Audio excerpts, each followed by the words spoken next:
इसमें मैं आपको बताऊंगा कि कैसे जो भी हमारे ब्लैंक सेल हैं उनको ऑटोमेटिकली हम कैसे फिल कर सकते हैं।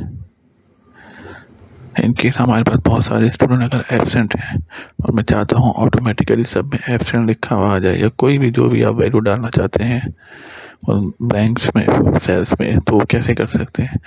उसके लिए आपके पास सबसे पहले आपने ब्लैंक सेल सेलेक्ट करना है और किसी भी एक सेल में जाके आपने जो भी आप इसमें लिखना चाहते हैं वो लिखेंगे। इन केस मैंने लिखा है फेल और जस्ट मैं एंटर करूंगा तो ऑटोमेटिकली जितने भी मेरे ब्लैंक सेल थे सब ऑटोमेटिकली फिल हो जाएंगे जो भी मैंने वैल्यू लिखी है उससे।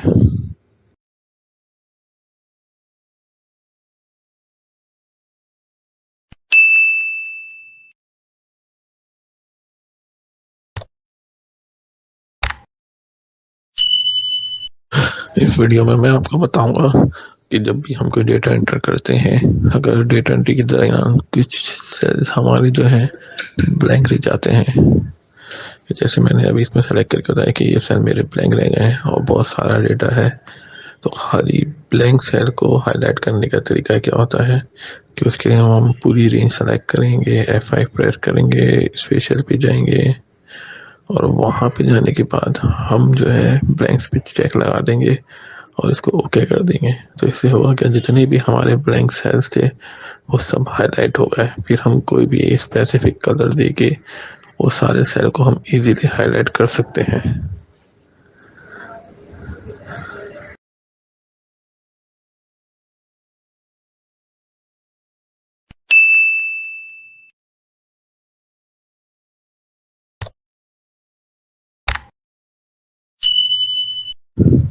इस वीडियो में हम आपको बताएंगे कि कैसे किसी सेल पे आप कोई मैसेज शो करा सकते हैं।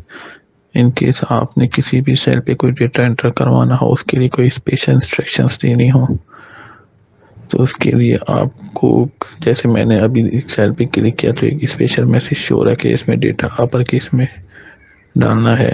इस तरीके से मैं अगर किसी और सेल पे ये कोई भी मैसेज शो कराने के लिए, उसका बहुत ही आसान सा तरीका ये है कि आप इसको सिंगल सेल को या मल्टीपल सेल्स को आप सेलेक्ट करेंगे, ऊपर डेटा वैलिडेशन का ऑप्शन आ रहा होगा, उसमें आपने जस्ट इनपुट मैसेज में जाना है और जो भी आपका हेडिंग होगी मैसेज का वो टाइप करना है टाइटल में, और नीचे जो भी आपका जो उसको टाइप करके ओके कर देंगे। जब कोई भी उस सेल पे क्लिक करेगा तो उसके पास ये मैसेज शो हो जाएगा।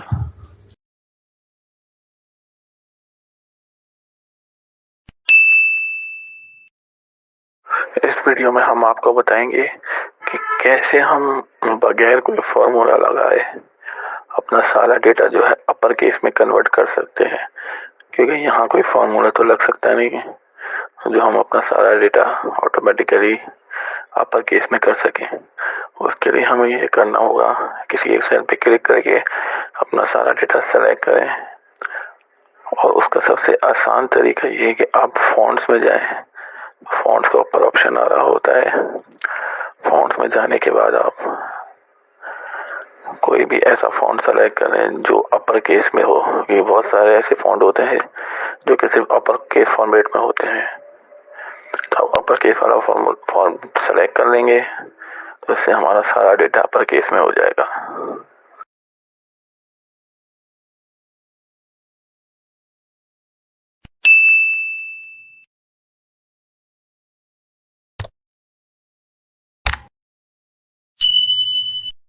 इस वीडियो में मैं आपको बताऊंगा कैसे जो भी आपका सारा डेटा है वो कॉलम फॉर्मेट में है उसको हम रोज के फॉर्मेट में कन्वर्ट करेंगे। लेट्स सपोज मेरे पास कुछ डेटा है वो कॉलम फॉर्मेट में है, जैसे आईडी है, नेम है, कोर्स है, मार्क्स है। इसको मैं चाहता हूँ कि ये सारा डेटा रोज के फॉर्मेट में आ जाए। तो उसके लिए हम पहले अपना सारा डेटा सेलेक्ट करेंगे, उसको कॉपी करेंगे और जहाँ भी हमें रोज फॉर्मेट में चाहिए होगा उसके किसी एक सेल पे क्लिक करेंगे।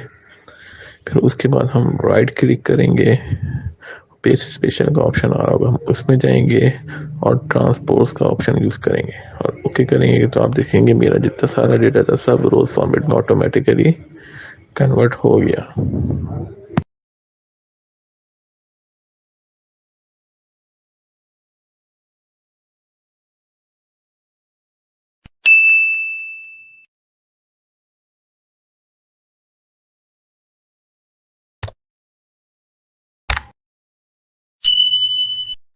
अच्छा, इस वीडियो में आपको बताऊंगा कि जैसे आप देख सकते हैं मेरे पास कुछ हेडिंग्स हैं और कुछ मैंने एक रेंज सेलेक्ट करी है। मैं चाहता हूं कि इस रेंज में जो है डेटा इस हेडिंग के हिसाब से मैं फॉर्म के थ्रू जो है ना डेटा एंट्री करवाऊं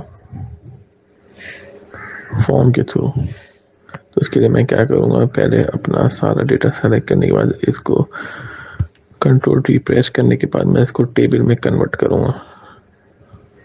आप देख सकते हैं मेरा सारा डेटा जो है टेबल में कन्वर्ट हो गया। फिर ऊपर से मैं कोई भी एक टेबल फॉर्मेट चाहूँ तो कोई भी टेबल एक फॉर्मेट सेलेक्ट कर सकता हूँ। आप देख रहे होंगे, मगर मैं अपने हिसाब से इसको सेट करूँगा। ब्राउन रोल में से चेक हटा दें और फिर उसके बाद मैं जाऊँगा और फॉन्ट का कलर वगैरह अपने हिसाब से चेंज कर सकता हूँ इसमें। उसके बाद हमें करना ही होगा कि इसमें एक फॉर्म का ऑप्शन है वो ऐड करवाना होगा। उसके लिए क्या करना होगा, बहुत ही आसान सा तरीका है। ऊपर आप राइट साइड पे देखिएगा, कोने पे क्विक एक्सेस का जो है ऑप्शन आ रहा होगा। इसमें मैं जाऊंगा, क्विक एक्सेस में जाने के बाद मैं मोर कमांड्स पे क्लिक करूंगा। मोर कमांड्स में जाने के बाद क्विक एक्सेस टूल बार पे क्लिक करूंगा और ये चूज कमांड फॉर्म वाला जो टैब है ऊपर से, इसमें मैं जाके ऑल कमांड्स पे क्लिक करूंगा और फिर उसमें मैं जाने के बाद नीचे जाके मैं फॉर्म से क्लिक करूंगा। जो फॉर्म्स का ऑप्शन है उसको मैं ऐड कराऊंगा अपनी शीट पे। आप देख रहे हैं मैंने फॉर्म को सेलेक्ट करके ऐड करा दिया और मैं ओके करूंगा तो मेरे पास ऊपर एक छोटा सा फॉर्म्स का टूल आ जाएगा। मैं फॉर्म्स के टूल पे क्लिक करूंगा। क्लिक करने के बाद आप देख लेंगे जो भी मेरी हेडिंग थी वो फॉर्म्स की हेडिंग में आ रही होंगी। फिर मैं इजीली फॉर्म के थ्रू रोल नंबर दूंगा, नेम ऐड कराऊंगा, कोर्स ऐड कराऊंगा और मार्क्स ऐड कराऊंगा और नेम पे जैसे मैं क्लिक करूंगा तो आप देखेंगे मेरा जो डेटा है वो ऑटोमेटिकली एंटर हो जाएगा। इसी तरीके से मैं बाकी स्टूडेंट्स का जो डेटा है वो भी इस फॉर्म के थ्रू एंटर करवा सकता हूँ। इससे होगा ये कि मैं बआसानी अपना सारा डेटा ऐड करवाता जाऊंगा।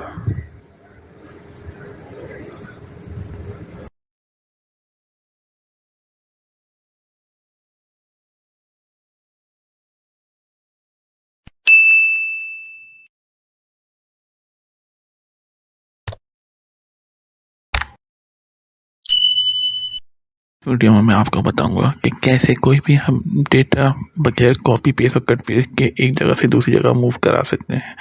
उसके लिए सबसे पहले आप अपना डेटा सेलेक्ट करें, फिर बिल्कुल कॉर्नर पे अपना माउस लेके जाएं, उस पर क्लिक करें और जहाँ भी आप अपना कर्सर मूव करेंगे डेटा सारा उसी साथ मूव होता रहेगा।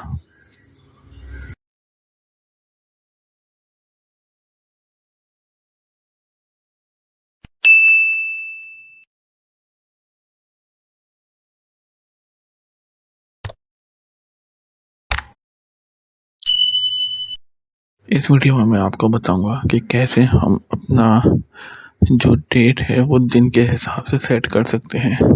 इनके जैसे मुझे 45 दिन की डेट चाहिए, 50 दिन की डेट चाहिए। एक तो ऑप्शन ये होता है कि आप ड्रैग करके लेके जाएं, लेकिन इसमें मिस होने के चांसेस बहुत ज़्यादा होते हैं कोई भी डेट। तो उसके लिए बहुत ही आसान सा तरीका है। सबसे पहले आपने अपने वन पे क्लिक करना है, फिर राइट साइड पे ऑप्शन आ रहा होगा फिल का, इसमें हम जाएंगे सीरीज पे जाएंगे, फिर अगर हमें कॉलम में चाहिए तो कॉलम पे जाएंगे और जितने भी दिन की डेट चाहिए हम वो वैल्यू यहाँ लिख के ओके कर देंगे। तो आप देखेंगे नंबर ऑफ डेज हमारे पास आ गए हैं। फिर बहुत ही आसानी से हम डेट पे क्लिक करने के बाद कॉर्नर पे अगर जैसे ही हम डबल क्लिक करेंगे तो डेट ऑटोमेटिकली 40 दिन तक फिल हो जाएगी।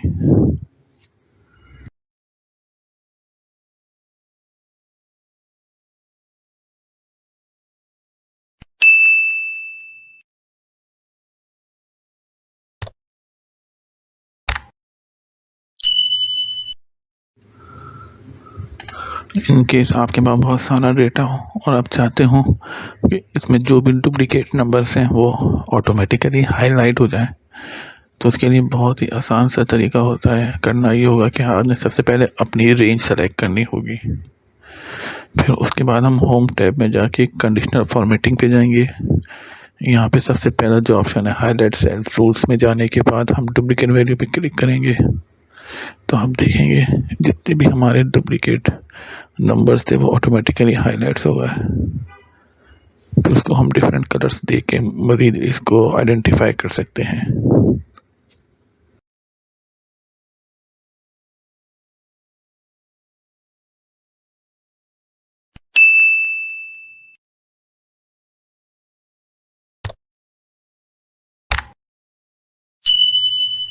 इसमें मैं आपको बताऊंगा कि कैसे हम किसी सिर्फ एक वैल्यू की बेसिस पे अपने डेटा को हम फिल्टर करा सकते हैं। क्योंकि अक्सर अकाद ये होता है कि हमारे पास बहुत सारा डेटा होता है और उसमें हमें कोई भी एक सेम वैल्यूज वाले या सेम नाम वाले का डेटा फिल्टर कराना हो तो उसके लिए बहुत ही आसान सा तरीका होता है। जिस वैल्यू की बेसिस पे आपको फिल्टर कराना है उसको सेलेक्ट करने राइट क्लिक करने में फिल्टर के ऑप्शन में जाके filter by selected cell value कर दें। इससे होगा क्या कि उस वैल्यू की बेसिस पे सारा डेटा फिल्टर हो जाएगा।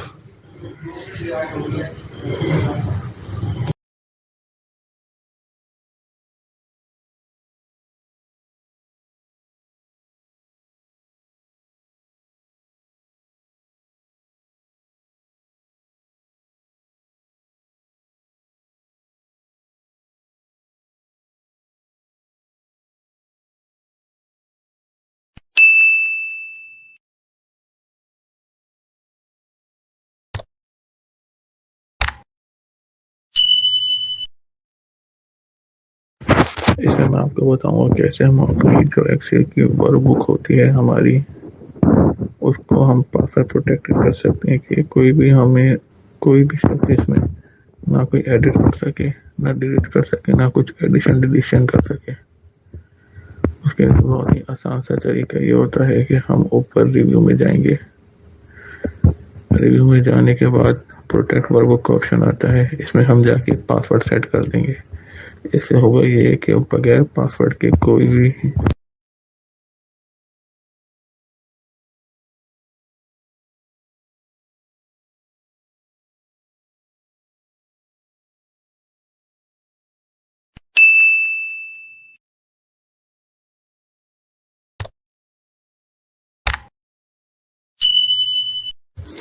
इस वीडियो में मैं आपको बताऊंगा कि कैसे हम सिर्फ सेलेक्टेड रोज का डेटा किसी एक शीट से दूसरी शीट में पेस्ट कर सकते हैं। या तो उसका एक ऑप्शन ये होता है कि मैं एक एक करके रो सेलेक्ट करूं और दूसरी शीट में जाके पेस्ट करूं। इससे तो हमारा बहुत ज़्यादा टाइम लग जाएगा। इसके लिए हमारे पास एक शॉर्टकट तरीका है जिससे आप अपना सिर्फ सेलेक्टेड जो डेटा है वो दूसरी शीट में पेस्ट कर सकते हैं। उसके लिए हमें इस्तेमाल करना होगा, हम होम टैब में जाएंगे और क्लिप बोर्ड का ऑप्शन आ रहा होगा। हम क्लिप बोर्ड का ऑप्शन ओपन करेंगे और हमने जिस करना ये है जो जो रोज़ का डेटा हमें चाहिए उस रोज़ को हम सेलेक्ट करके कॉपी करेंगे। दूसरी रो अपनी सेलेक्ट करके कॉपी करेंगे और तीसरी रो सेलेक्ट करके कॉपी करेंगे। आप लेफ्ट साइड पे देख रहे होंगे वो सारी रोज़ कॉपी हो गई हैं। फिर हम जिस शीट पे हमें पेस्ट करना होगा वहां जाने के बाद हम पेस्ट ऑल करेंगे तो जो रोज हमने कॉपी करी थी सिर्फ उसी का डेटा हमारे पास यहाँ पेस्ट होगा।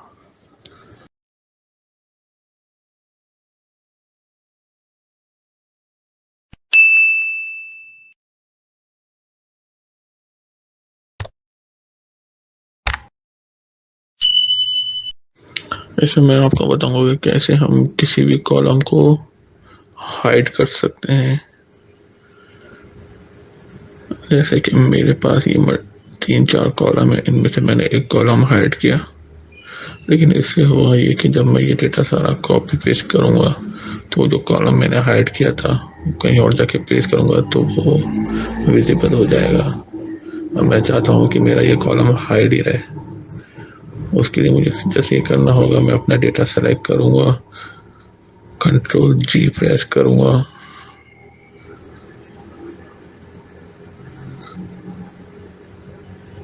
कंट्रोल जी प्रेस करने के बाद मैं स्पेशल में जाऊंगा और visible cell only pay click करूंगा।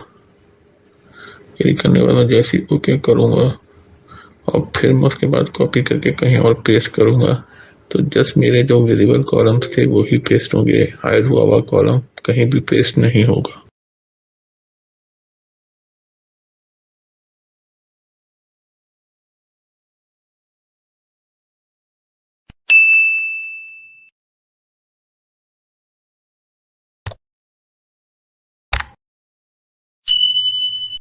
इस वीडियो में हम आपको बताएंगे कि कैसे किसी भी सेल पे कोई भी हम फोटो को शो करा सकते हैं। इनके जैसे मैंने कुछ स्टूडेंट्स के नाम लिखे हुए हैं, मैं चाहता हूँ कि हर स्टूडेंट की फोटो भी आए। जैसे मैं एक भी क्लिक करूंगा तो देखें उसकी फोटो आ रही है। इस तरीके से मैं चाहता हूँ कि बाकी स्टूडेंट की भी फोटोज आए। तो इसको लगाने के लिए बहुत ही आसान सा तरीका होता है। जिसमें भी आपको फोटो लगानी है आप उस सेल पे क्लिक करें और फिर आप ऊपर देखेंगे न्यू कमेंट्स का ऑप्शन आ रहा होगा, आप उसमें जाएंगे और जो भी लिखा हुआ हुआ उसको डिलीट करने के बाद कमेंट्स का जो बॉक्स है उसकी लाइन पे क्लिक करेंगे और फिर राइट क्लिक करेंगे और फॉर्मेट कमेंट्स में चले जाएंगे। फॉर्मेट कमेंट में आने के बाद आप कलर्स एंड लाइंस का टैब सेलेक्ट करेंगे और फिल कलर में जाके नीचे फिल इफेक्ट्स का ऑप्शन आ रहा होगा उस पर जाएंगे और लास्ट में देखिएगा पिक्चर का टैब आ रहा है। उसमें जाने के बाद आपकी जो भी फोटोज होगी जहां भी आप ये रखी हुई होगी वहां जाके वो सेलेक्ट कर लेंगे। जैसे कि जैसे मैंने दूसरी फोटो सेलेक्ट कर ली, इसको ओके करेंगे तो उस सेल पे आप जब भी कर्सर लेके जाएंगे अपना तो वो तस्वीर वहां शो होगी।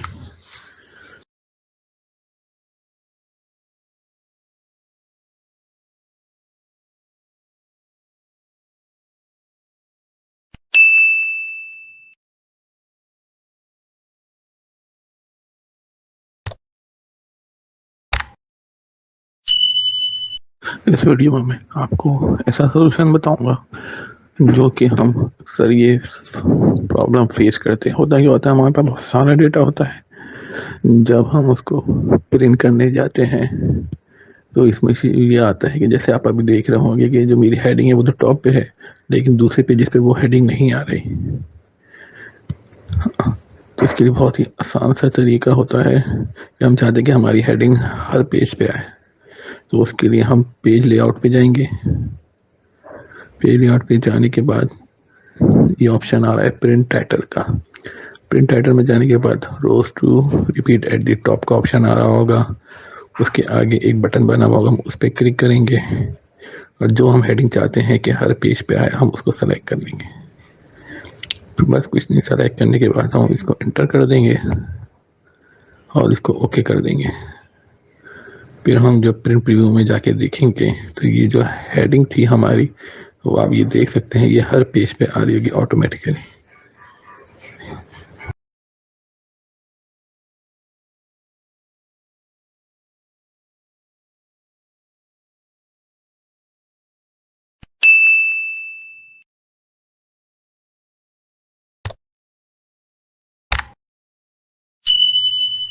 इसमें मैं आपको बताऊंगा कि कैसे हम किसी जस्ट सेलेक्टेड एरिया को प्रिंट करना हो हेडिंग के साथ तो कैसे करेंगे। इसके लिए बहुत ही आसान सा तरीका ये है कि आप पहले अपना एरिया सेलेक्ट करें, पेज लेआउट में जाएं और उसके बाद हम इसमें प्रिंट एरिया सेट करेंगे।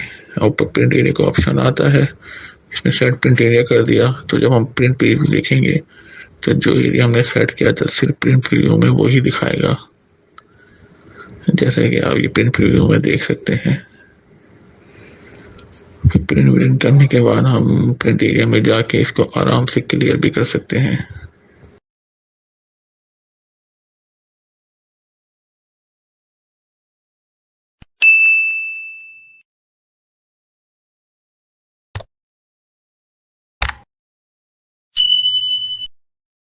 इन केस हमारे पास बहुत सारी जो है ना शीट्स हो और उसमें से कोई एक शीट जो है ना हमें किसी को ईमेल करनी हो या किसी को देनी हो तो उसके लिए बहुत ही आसान सा तरीका ये होता है कि किसी भी शीट को कॉपी बनाने का तरीका बहुत ही आसान है। इसके लिए हमें करना है वो शीट पे जाके हम राइट क्लिक करेंगे।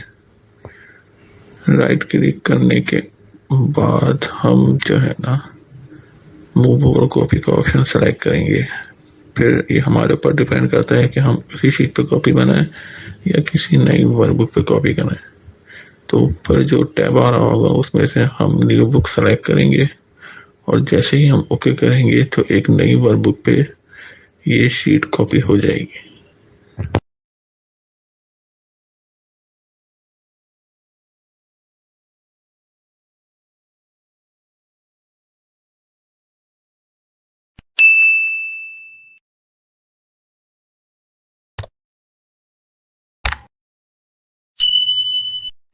इसमें मैं आपको बताऊंगा कैसे हम कोई भी जो हमारा कॉलम है उसको हम स्वैप कर सकते हैं, मतलब किसी कॉलम को भी किसी भी कॉलम के आगे पीछे आसानी कर सकते हैं बगैर कॉपी पेस्ट किए। उसके लिए जो भी होगा हम अपना कॉलम सेलेक्ट करेंगे। सबसे पहले जिस कॉलम को भी हमें मूव कराना होगा हम कॉलम सेलेक्ट करेंगे। फिर उसके बाद अपना माउस जो है बिल्कुल उस कॉलम के कॉर्नर पर जाके प्रेस करके रखेंगे और जहां भी हमें मूव कराना होगा वहां ड्रैग करने के बाद हम उसको ड्रॉप कर देंगे। तो ऐसे होगा ये कि हमारा जो कॉलम था वो आसानी इधर से उधर मूव हो जाएगा बगैर कॉपी और कट पेस्ट किए।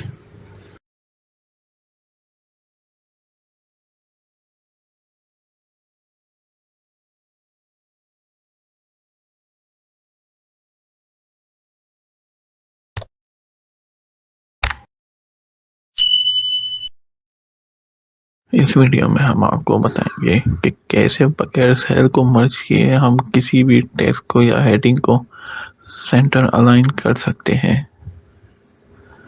इसके लिए बहुत ही आसान सा तरीका है बगैर सेल को मर्ज किए, क्योंकि सेल को मर्ज करने से होता ये है कि हम उसको कहीं और पेस्ट करते हैं तो उसमें इश्यूज आते हैं। इस वजह से हम बगैर सेल को मर्ज किए इसको बआसानी हम किसी भी हेडिंग को सेंटर कर सकते हैं। उसके लिए हमने सबसे पहले सेल पे जो भी आपने टेक्स्ट लिखना है उसको लिखा। फिर जहां तक आपका डेटा है उसको हमने सेलेक्ट किया। फिर राइट क्लिक करके हम फॉर्मेट सेल में गए